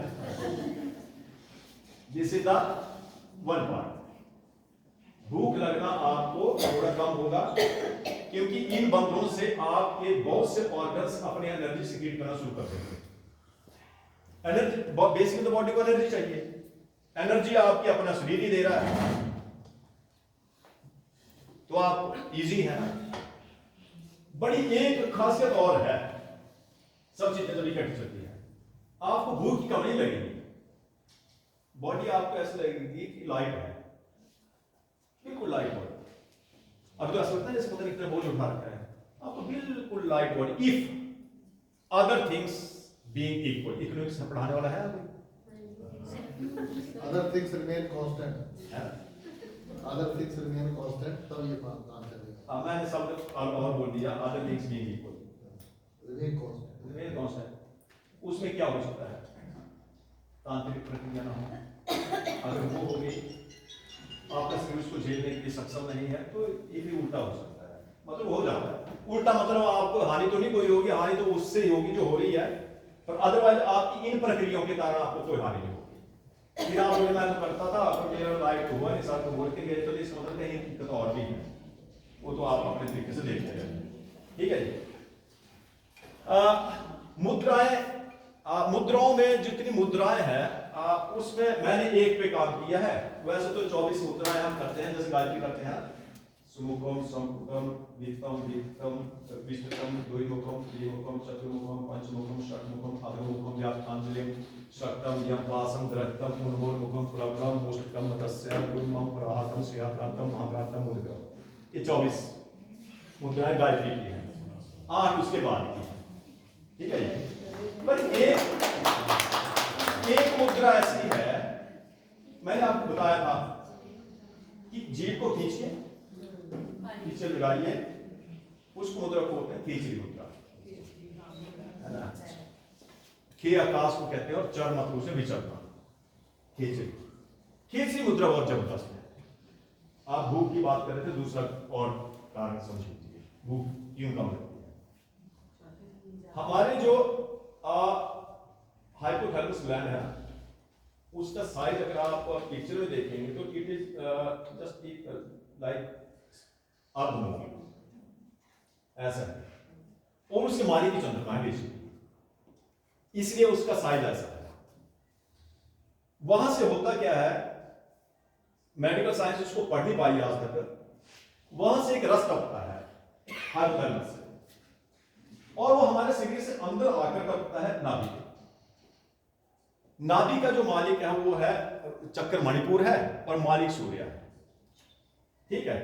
अब जब वो बूंद वहां से रस की टपकती है, अमृता हम उसको कह सकते हैं, और जब वो मणिपुर में पड़ती है वहां जल जाती है, क्योंकि यहां का तेज बहुत खतरनाक है, यहां का तेज बहुत खतरनाक है। जैसे वो हाइपोथैलेमस से टपकेगी, मणिपुर पे पड़ेगी, वो जल जाएगी। बेसिकली उसकी जो आपने कभी देखा और सुना होगा ना, वो पहले की जो दाइयां होती थी ना, नेवल कॉर्ड संभाल के रखती थी। आपको इस बात को सुनकर के हैरानी होगी, जो नेवल कॉर्ड संभाल के रखती थी, उसमें एक व्यक्ति की 120 साल की डाइट है, 120 इयर्स डाइट, उसमें इतनी ताकत नेवल कॉर्ड में, इसलिए उसको पुराने बुजुर्ग सुखा के अंदर रखते थे। आप तो डॉक्टर काट के फेंक देते हैं उसमें, हालांकि उनको पूरी नॉलेज नहीं थी इस चीज की कि इसके बीच में इतनी डाइट है, पर बहुत सी बीमारियों में उसको यूज करते थे। जैसे बच्चे को आंखों की प्रॉब्लम, तो उसी नेवल कॉर्ड को पानी में डालकर फिर उसका पानी लगाते थे आंखों में, वो ठीक हो जाती थी। उसी नेवल कॉर्ड का जब उसके पाचन क्रिया खराब हो जाती थी, उसके थोड़ा धोकर उसको पिला देते थे, उससे उसके पाचन क्रिया ठीक हो जाती थी। पुराने बुजुर्ग बहुत समझदार थे, क्योंकि वो सारे वैदिक सिस्टम से चलते थे। क्यों? क्योंकि यहाँ का मालिक जो है वो सूर्य है, और सूर्य का तेज किसी भी चीज को जलाने में सक्षम है, किसी भी चीज को। अब जब ऊपर से वो बूंद टपकती है तो यह गिरती है, यह गिरती और जल जाती है। वो नेवल कॉर्ड से सिर्फ जुड़ी थी सीधी सीधी। अब जब वो जल जाती है, बेसिकली हमारी भूख को शांत करती है, तो जल गई तो भूख तो लगेगी, इसलिए केसरी मुद्रा तैयार की गई ऋषियों के द्वारा, कि जब आप जीभ पीछे सताएंगे, धीरे धीरे धीरे धीरे करके वो रस डिफरेंट टेस्ट्स में आना शुरू होगा। लास्ट में उसका टेस्ट कई बार घी की तरह होता है, और कई बार वही टेस्ट शहद की तरह होता है, डिपेंड करता है आदमी की बॉडी का सिस्टम कैसा है। अब वो जो बूंद नीचे पड़ती थी, उसको आपने ऊपर रोक लिया, वो नेवल के ऊपर पड़ी नहीं आती, ठीक है। तो जब आपने उसको वहां रोक लिया, तो ऊपर काम करेगी, वो ऊपर काम करेगी तो भूख लगती किसी वजह से, पेट की वजह से लगती, इधर की वजह से, जब पिट्यूटरी ग्लैंड पूरे बॉडी को कमांड करती है। जब आपने उसको ऊपर रोक लिया, तो पिट्यूटरी ग्लैंड भी पूरा फंक्शन कर रही है, और वो उस कमांड को नीचे भेज रही है कि देखो भूख लगी है, क्योंकि डाइट जो एक बूंद ऊपर से गिरती थी, वो पूरी की पूरी बॉडी को डाइट दे रही है, पूरी की पूरी बॉडी को भूख लगेगी, आपको भूख लगेगी। मैं आगे चलूं, आपने बोला है वर्कशॉप चल रही है, क्या चलता है, इसलिए मैं लास्ट में रखी है जी। प्राणायाम का तरीका आपको आता है, मैंने पहले सिखा चुका हूं, है ना, पूरक, कुंभक, रेचल। कुछ नहीं, आप ज्यादा टाइम नहीं इसको प्राणायाम को कर सकते, एटलीस्ट 2 मिनट डेली। अगर आप इसको 10 मिनट करते हैं तो प्रभाव आपको 2 महीने में दिख जाएगा। अगर आप इसको डेली 2 मिनट करते हैं तो प्रभाव के लिए लगभग 6, 7, 8 महीने लग जाएंगे। फिर आपको समझ आएगा, ओहो, अब स्वर विज्ञान मेरा जागृत हुआ है। स्वर विज्ञान मतलब इससे ज्यादा सांस चल रही है, इससे ज्यादा सांस चल रही है। आप कई बार सुबह भी उठेंगे तो आपको ऐसा लगेगा कि दोनों स्वर बराबर तो नहीं है कहीं, आप इधर देखेंगे तो भी आपको उतनी ये दिखेगी, इधर देखेंगे तो ऊपर, हालांकि थोड़ा फर्क होगा उसमें हल्का सा, पर आपकी कुछ बीमारियां अपने आप ही कटना शुरू हो जाएगी। जैसे कोल्ड होना, बहुत से लोग होते हैं ना, हल्की सी एलर्जी हुई और कोल्ड, हल्का सा कुछ हो गला खराब, ये बंद हो जाएगा धीरे धीरे धीरे करके। मैं नहीं कहता कि बिल्कुल बंद हो जाएगा, I am not suffering from it, पर ये हो सकता है कि बाकियों को 10 बार कोल्ड होता है तो मुझे 1 बार हो सकता है, आराम से नहीं। ये सारी क्रियाएं आप कंट्रोल कर सकते हैं, और सब कुछ आपके पास है, सब कुछ। और देखिए लाभ क्या है, ऐश्वर्य की प्राप्ति होती है, पुरुषार्थ बढ़ता है, ओज होता है शारीरिक श्रम, जो हम अभी क्रीम में ग्रामे लगाते फिरते हैं फलाना ढेमका, ये कोई जरूरत नहीं पड़ती, क्योंकि अंदर से ग्लो इतना जबरदस्त होता है कि अगर आप थोड़ी सी मिलाई निकाल के उसको भी कर लेंगे तो आपके चमक जाएंगे, ये खर्चा बच गया। जो केमिकल हम चेहरे पे पोते जा रहे हैं ना डेली, और जब 60 साल के हो वो व्यक्ति कहीं विदाउट दिख जाए ना तो आदमी डर जाए, ये वही है, हम तो कुछ और देखते थे, वो सारा कमाल केमिकल्स का था। पर इसके साथ अगर ये काम की तो ओज की और तेज दिमागी चमकी बढ़ती है, और ये सब हो तो यश तो बढ़ेगा ही, उसकी चर्चा दूर दूर तक होने वाली है। ये सब चीजें प्राणमय कोष से रिलेटेड है।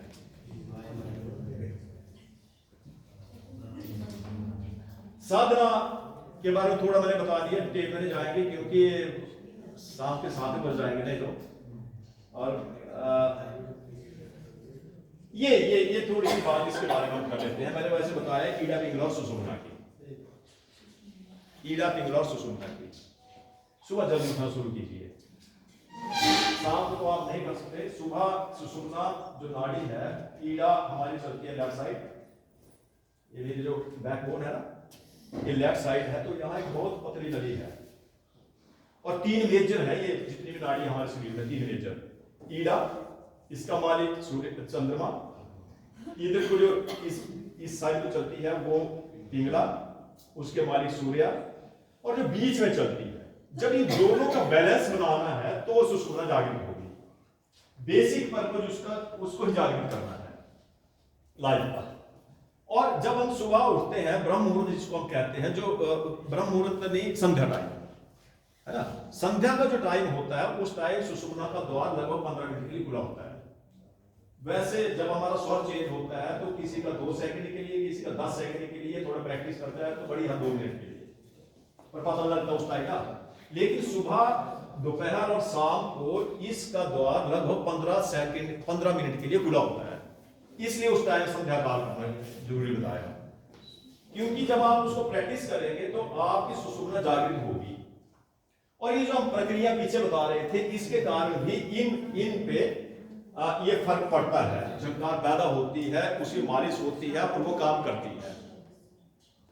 और एक बात और बताऊं, आप अगर आप जो इन चक्रों को या नाड़ियों को जागृत करना है, इसके 2 तरीके हैं। पहला तरीका तो आता है हमारा हठ योग। हठ योग से इस कार्य को ना करें। हठ योग चलता है पतंजलि सूत्र के अनुसार, क्योंकि उसमें खतरे बहुत हैं। अचानक आप कर रहे हैं और मूलाधार खुल गई, उस एनर्जी को नहीं आप झेल सकेंगे, क्योंकि शरीर उस तरीके से हमारा बना नहीं है। कचरा खा खा के हमने इसका बहुत बर्बादी की है। लेकिन इसको आप सहज योग में चले। सहज योग क्या हो सकता है? आप बैठे हैं, मंत्र जाप कर रहे हैं, उसके बाद आप मंत्र जाप शुद्ध तरीके से कर रहे हैं। पहले शरीर का शुद्धिकरण करें, फिर आप मंत्र जाप कर रहे हैं, उसके बाद आप नीचे पानी फेंक रहे हैं, ओम सत्याय नमः, इंद्राय नमः करके उस एनर्जी को आप ले रहे हैं। और उसमें सबसे बड़ी काम करती है कंसिस्टेंसी।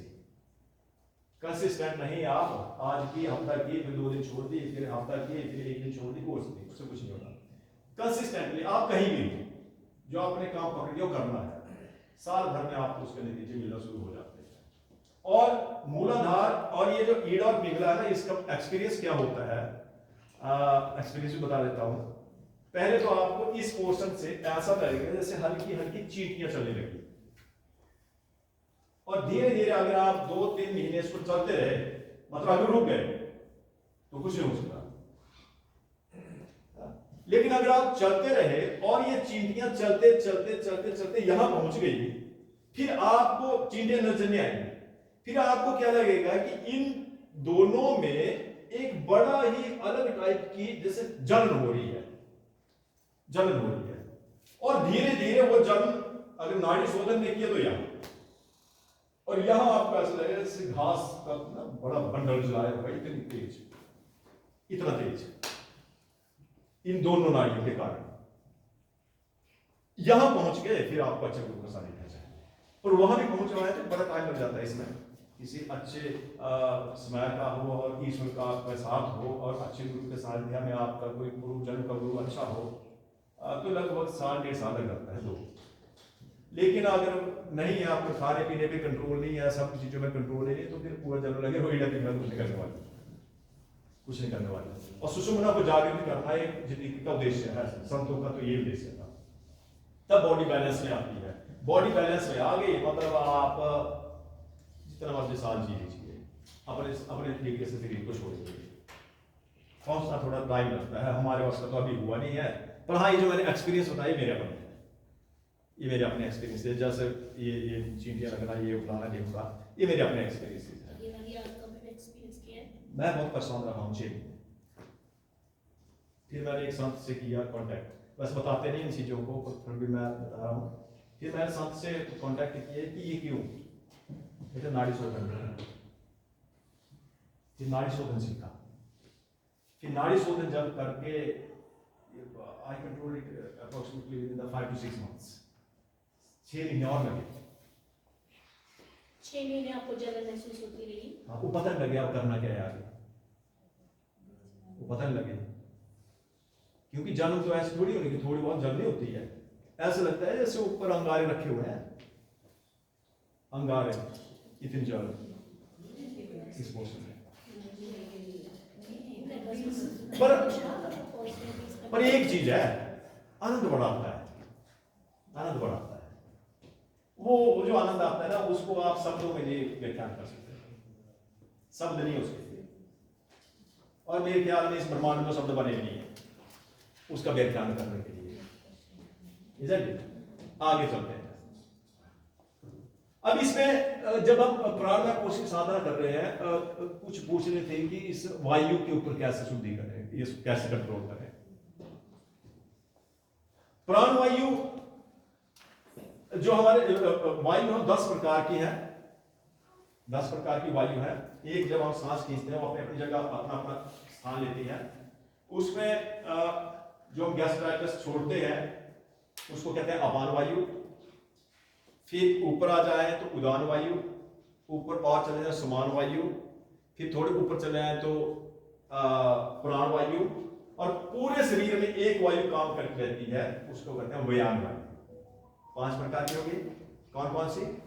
अपान, उदान, समान, प्राण और व्यान। ये अपना अपना काम कर रही है अपनी जगह। जब हम प्राण के ऊपर कंट्रोल नहीं कर रहे हैं, ये मतलब हम प्राणायाम नहीं कर रहे हैं, तो होता क्या है कि यही वायु एक वायु दूसरे के एरिया में इंटरफेयर करना शुरू करती है। जब ये एक वायु दूसरे एरिया में इंटरफेयर करेगी तो उसके साथ जो नतीजे आएंगे वो डॉक्टर तक पहुंचाते हैं। क्योंकि लड़ाई होगी तो शरीर फर्क किसको पड़ेगा? शरीर को। तो डॉक्टर तक पहुंचा देते हैं। इनके साथ ना इनके मिनिस्टर्स भी हैं। मिनिस्टर्स जैसे प्राण वायु के साथ नाग वायु काम करती है और उसके समीप ही रहती है। अपान वायु हमारे नीचे के हिस्से में रहती है और उसके साथ कूर्म लघु प्राण काम करता है जो उसकी मिनिस्ट्री है। समान के साथ क्रिकल वायु काम करती है। उदान के साथ देवदत्त वायु या काम करती है और व्यान के साथ धनंजय वायु काम करती है। धनंजय वायु जो है ना, ये बड़ी जबरदस्त है। देखो शरीर जब तक है तो ये बड़े अच्छे ढंग से शरीर को चलाती है, और जब आदमी मर गया तो आदमी मरा नहीं होता। इसलिए धनंजय वायु उस वायु काम कर रही होती है, उस शरीर को पूरा सड़ाने और गलाने का काम लग जाता है। 20-24 घंटे के बाद स्मेल आनी शुरू हो जाती है ना, ये वायु काम कर रही थी उस टाइम। उस शरीर को सड़ाने का काम, गलाने का काम ये वायु काम कर रही है उस टाइम। बाकी वायु सब निकल गई, और ये जब निकलेगी वो निकलेगी कपाल से। इसलिए मरने के टाइम कपाल क्रिया की जाती है जब चलाते हैं कि ये वायु अगर बच गई ना, इन 10 वायु में से कोई भी बच गई तो आदमी की गति नहीं हो सकती, उसी में फांसी लगी। इसलिए कपाल क्रिया का ऋषियों ने काम चलाया। ऐसा नहीं ये कोई हमारा रिचुअल नहीं है, इसके पीछे बड़ा साइंटिफिक कॉज है। उन वायु को ब्रह्मांड में अगर फंस गए, जैसे मैंने अभी आपका एपिसोड सुनाया जीसस का, है ना, तो अगर वो रह गई तो अब उतारने की कला सीखी नहीं है, उतारने की कला सीखी नहीं है तो फंस गया मतलब गति हुई नहीं आदमी की, वो कहीं जा नहीं पाएगा। क्योंकि बॉडी तो ठीक है, उसका स्थूल तो जला दिया, सूक्ष्म तो वैसे काम कर रहा है उसका, और प्राण वायु सूक्ष्म में फंसी पड़ी है, तो गति तब तो हो नहीं सकती जब 5 तत्व पूरा अपने विलीन ना हो। अब एक वायु अभी तक भी शरीर में काम कर रही है, इसका मतलब एक तत्व भी काम कर रहा है, वो तो जो इस नेचर है उसमें तो विलीन ही नहीं हुआ। जब तक वो विलीन नहीं हुआ गति होगी नहीं, आगे बढ़ेगा ही व्यक्ति। ठीक है जी।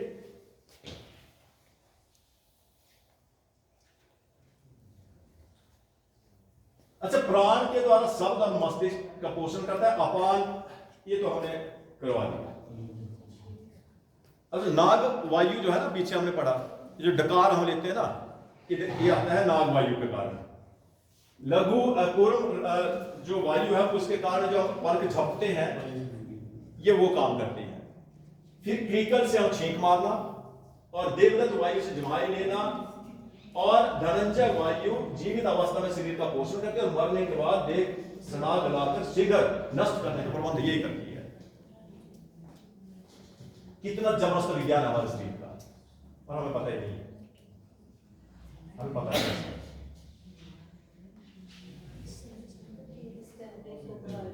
ये बंद मुद्रा और प्राणायाम, इसके बारे में हम बात कर गए।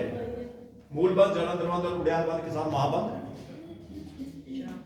मुद्राएं 6, महामुद्रा, खेचरी मुद्रा, विपरीतकरण मुद्रा, योनि मुद्रा या षडमुखी मुद्रा, है ना। ये षडमुखी मुद्रा या योनि मुद्रा बड़ी सिंपल सी है। ये लिया, ये ऐसे और ये ऐसे और ये ऐसे, ये मुझे लगाओ, ये और ये आपके, ये एक्चुअली ये मुद्राएं भी गायत्री की बात चलती है जी।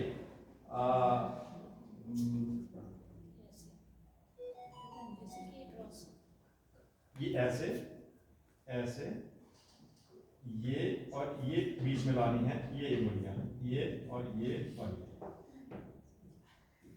यही रही ना क्रॉस। ये ऐसे, ये योनि मुद्रा।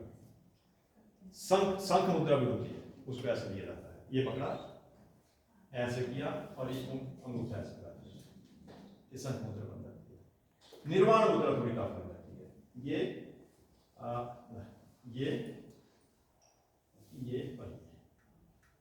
निर्वाण मुद्रा थोड़ी टफ है, थोड़ी टफ है। ऐसे है, ऐसे सारिया। अब इसको पकड़िए, इधर से पकड़ा, ऐसे मोड़िए, ऐसे ऐसे और ये निर्वाण मुद्रा। लेकिन अंगूठे के साथ होकर, उंगलियों के साथ होकर बाकी चले।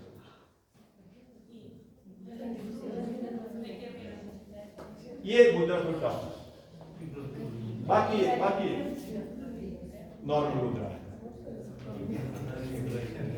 सांभवी मुद्रा कैसे चलती है? सांभवी मुद्रा कैसे चलती है? आप नीचे बैठे हैं, आधी आंखें आपकी खुली है, आधी बंद, ये, और आपकी जो नजर है या आप यहां निकाल दीजिए या इसके ऊपर निकाल दीजिए। लंबे टाइम तक ना करें, क्योंकि आंखों पर प्रेशर पड़ेगा। जब आंखों में हल्का प्रेशर थोड़ा ज्यादा बढ़ जाए, बंद कर दें। सामयिक मुद्रा का सबसे बड़ा फायदा आगे तक करने का, जिसको पीनियल ग्लैंड कह रहे हैं, आगे तक। सांभवी मुद्रा से अगर आप पूरी इसको कर लेते हैं तो आप किसी भी जगह को वर्ल्ड की, यूनिवर्स की यहाँ पे बैठ के देख सकते हैं।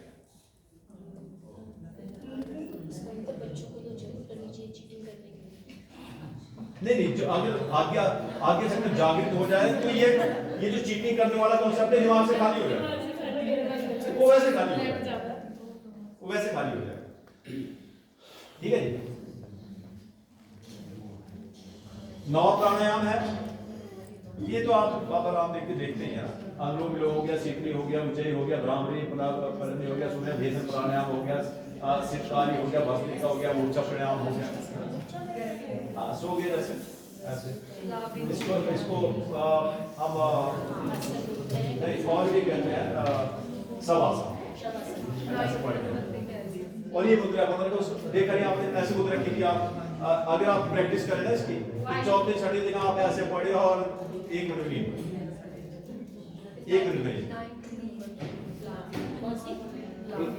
प्लाविनी प्राणायाम, इसके बारे में मैंने कभी किया है, मैंने किया है।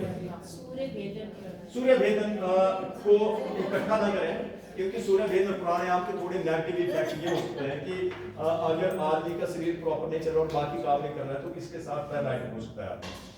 सूर्य भेदन बेसिकली कुछ नहीं होता, आपने ये उंगली खींची, ये आपकी राइट नॉस्ट्रल जो होती है, ये सूर्य की नाड़ी है, आपने इससे ही खींचना है और इससे छोड़ना है, ये सूर्य भेदन प्राणायाम है। लेकिन अनुलोम विलोम इसलिए किया गया क्योंकि अगर आपका चंद्र स्वर नहीं उठता है और सिर्फ सूर्य भेद स्वर उठता है और आपकी जो तासीर है वो कुछ और तरीके से काम करे, वात का प्रॉपर्ली काम नहीं कर रहा है, तो आज ऊपर बैठ हो सकता है। इसलिए सूर्य भेदी के ऊपर ज्यादा ना जाए, ये हर व्यक्ति की नहीं है।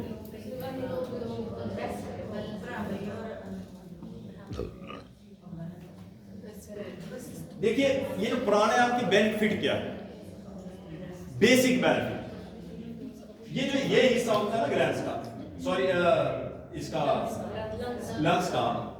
इसको बायोलॉजी में तो नहीं कहा गया, लेकिन अध्यात्म में इसको कहते हैं respiratory dead area. Respiratory dead area. कारण क्या है कि जो हम सांस लेते हैं ना ऊपर से, वो सांस ऑक्सीजन यहां तक पहुंच नहीं पाती।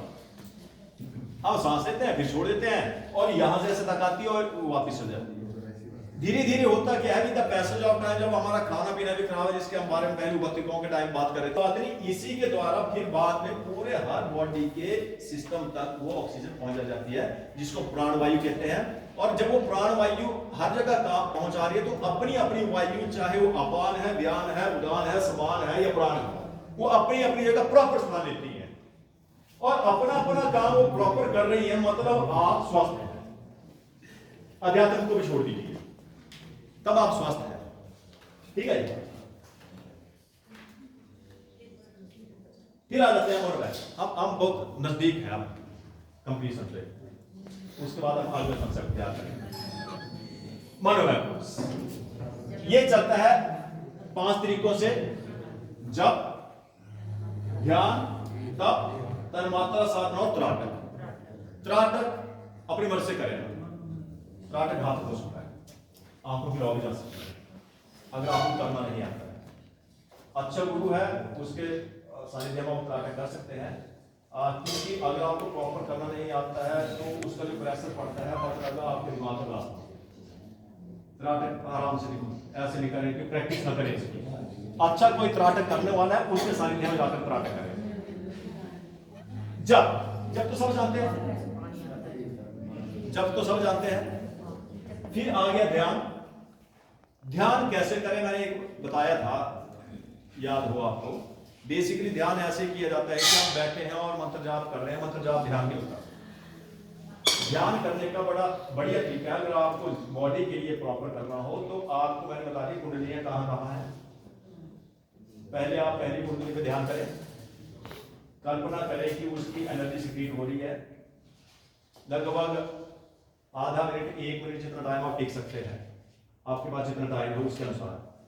फिर आप वहां से कल्पना कीजिए कि अब आपका मूलाधार से आप स्वादिष्टान की तरफ बढ़ रहे हैं और वो एनर्जी मूलाधार से सिक्रीट होके स्वादिष्टान की तरफ बढ़ रही है। फिर वैसे ही आप 2 मिनट वहां टिके।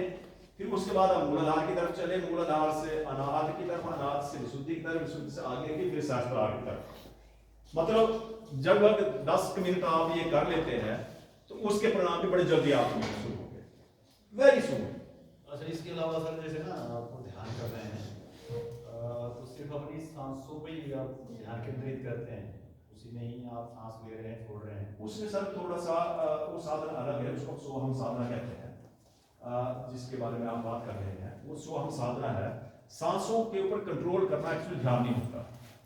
बेसिकली अगर उसके लिए अच्छे गुरु का सानिध्य नहीं है तो उसमें खतरे पैदा हो सकते हैं सांसों को कंट्रोल करने के लिए। उसका कारण क्या होता है ना कि सांसों पे जब आप कंट्रोल कर रहे हैं तो पहले तो आप धीरे ले रहे हैं, तो धीरे धीरे उसकी स्पीड बढ़ेगी। स्पीड जब बढ़ेगी तो आपकी जो इंटरनल ग्लैंड्स या अंदर का जो सिस्टम है वो एनर्जी सिक्रीट करेगा। एनर्जी सिक्रीट करेगा, उसका सीधा अटैक भावनाओं पे होगा। भावनाओं का जब अटैक हुआ तो वो व्यक्ति हंसने भी शुरू कर सकता है और रोना भी शुरू कर सकता है। उस स्टेज में अगर किसी को पूरा नॉलेज नहीं है, जैसे मैं जीसस की बात कर रहा था, उन्होंने देखा कि दफना तो दिए गए पर है तो जिंदा है, लेकिन घर में उस व्यक्ति के साथ ऐसा होना शुरू हो जाए तो घर वाले आपको ले जाएंगे कभी तांत्रिकों के पास, कभी ओझाओं के पास, कभी पंडितों के पास, कभी मंत्रों के पास। बेसिकली समस्या आपकी अपनी की हुई। नहीं, मेरा मतलब ध्यान केंद्रित करना नहीं, मतलब मेडिटेट करना। जैसे माना जाता है कि 10 या 15 मिनट के लिए अगर आप मेडिटेट करते हैं तो रिलैक्स फील होता है। मेरा अपना भी एक्सपीरियंस है कि हाँ 20 मिनट या आधा घंटा जब करते हैं बॉडी हल्की फील होती है और मतलब जो माइंड पर अनवांटेड प्रेशर होता है वो भी रिलीज होता है। तो जनरली तो मेरे ख्याल से ऐसा कि जो भागदौड़ भरी जिंदगी है ना, उसमें अगर लोग 20 मिनट इस तरह से मेडिटेट करते हैं तो वो भी हमारी हेल्थ के लिए बेनिफिटेड है। हाँ सर, जो ध्यान प्रक्रिया है ये तो उसकी हजारों विधाएं हैं। हाँ, हम 2 के बारे में बात कर रहे हैं, उसके हजारों विधाएं हैं। लेकिन मैं आपको उस विधा को बता रहा हूँ जिससे जो आप सांसों पर कंट्रोल करना कर रहे हैं वो भी उसमें आ जाती है। क्योंकि जब ये एनर्जी सिक्रीट होना शुरू होगी तो धीरे धीरे आप उसकी तरफ ही बढ़ेंगे। सांसों पे कंट्रोल करना है तो बहुत बड़ी बात है, ये चीज़ों तो शायद ही नहीं हो पाएंगे। सांसों पे कंट्रोल करने का मतलब ये है कि आप सांस लेना शुरू कर मेरा बोलने का मतलब सांस पे कंट्रोल करने का मतलब ये होता है कि आप लेफ्ट स्वर में हैं, राइट स्वर में हैं, आप सांस को ले कैसे रहे हैं, है ना। सुदर्शन क्रिया आप देख लीजिए, कितने लोग वहां रो रहे होते हैं, कितने हंस रहे होते हैं, और वो अनभिज्ञता है। और जो उसको करवा रहे हैं ना, उनको खुद ही नॉलेज नहीं है। ऐसा सिचुएशन सर ऐसे हो जाए किसी के साथ कि किसी के पूर्व जन्म के कर्म बहुत अच्छे हो, अचानक वो एकदम ब्लास्ट कर जाए सिस्टम, उसको कंट्रोल नहीं कर सकता वहां कोई, क्योंकि उसको बहुत अच्छे गुरु की जरूरत पड़ती है उस वक्त। तो ऐसा तो पंगा नहीं लेना ना सीधा सीधा कि जिससे आपको समस्या। हाँ, आपके पास वो सानिध्य है, आपको पता है कि हाँ ये व्यक्ति इसमें पारंगत है, और अगर मेरे को दिक्कत आएगी तो मैं उसके पास चल जाऊंगा, फिर आप करते। पर आपको पता है कि वो व्यक्ति को ढूंढना मेडिसिन नहीं बताया, मेरे यहाँ ऐसा लगा कि आग जली है ना, वो तो चलो आपका, मेरे को व्यक्ति नहीं मिले, उसको ढूंढने के लिए पहले 3 महीने लगे मेरे को। मैं तो सिंपली बोल रहा हूँ कि मेडिटेशन जैसे ना, मेडिटेशन अगर आप 15 मिनट करते हैं, मैंने 15 मिनट बताया, मैं तो 10 मिनट में कर दिखा देगा, 2 मिनट जितना आपके पास टाइम सुन लो। तो मेडिटेशन की तो यही प्रक्रिया रहती है कि हाँ जो अपने क्या होता है सर, जब हम मेडिटेट करना शुरू करते हैं तो हमारी दिक्कत क्या है कि हम मन को कंट्रोल नहीं कर पाते। नहीं, मन को कंट्रोल नहीं कर पाते, मन भागता है, मन भागता है। और धीरे धीरे करता क्या है आदमी ना, आप तो फिजिकल क्या है तो आपको थोड़ी बहुत प्रक्रिया पता है, आम आदमी को प्रक्रिया पता नहीं है, तो मन भागता है। तो धीरे धीरे धीरे करके वो 5 मिनट तो ऐसे बैठा है, फिर उसको पता है मन को कंट्रोल करना, मंत्र जाप कर दो, फिर मंत्र जप शुरू कर देता है, फिर वो ध्यान में नहीं गया, वो तो जप में गया। तो प्रक्रिया चेंज कर दी आपने। ध्यान में तो खाली करना है, होना चाहिए कुछ भी। और लगभग 6 महीने तक अगर आप ध्यान शुरू करते हैं इस तरीके से, सुनिए, अगर आप ये ध्यान शुरू करते हैं इस तरीके से, 6 महीने तक तो आपको ऐसा लगेगा आप बेवकूफ बन के बैठ रहे हैं। पर 6 महीने के बाद क्या है ना कि जो प्रोसेस है वो रुकनी शुरू होगी, थॉट्स चल रहे हैं उसको चलने दीजिए, रोकने की कोशिश नहीं करनी। अगर आप ध्यान में बैठे हैं और आपके बीच में वो यादें आने शुरू हो जाएगी जो कभी हुई नहीं है आपके ध्यान में, है ना। और कई तो ऐसा होता है जब बचपन की सारी यादें भूल गई है ना, वो भी याद आएगी। अगर ये सब कुछ आपके साथ होना शुरू हो गया, और पहले दिन ही होगा, it will start to happen after approximately 1 month. अगर ये सब आपके साथ होना शुरू हो गया, समझ लीजिए आप राइट दिशा में, आप राइट दिशा में चल रहे हैं। और ये लगभग अगर आप कंटिन्यूटी में रहे, कंसिस्टेंसी में रहे, तो 5 से 6 महीने चलेगा। और 6 महीने के बाद फिर जैसे आप बैठेंगे, आपका मन आपके कब्जे में, आप जैसे उसको चलाएंगे वैसे चलेगा, आप भी उसके तरीके से चलेंगे। अगर आप कंसिस्टेंसी में हैं, I repeat, if you are consistent. पर कंडीशन क्या है, जो पीछे मैंने खाने पीने का तरीका है वो, आप ध्यान करने के बाद बकरे का मीट खाएंगे तो फिर ध्यान करेंगे, फिर आप जोर लगा लो, फिर कुछ नहीं होने वाला। वाक शुद्धि है, वाक सिद्धि ऐसी नहीं होती, वाक सिद्धि करते करते बड़ा वक्त लगता है।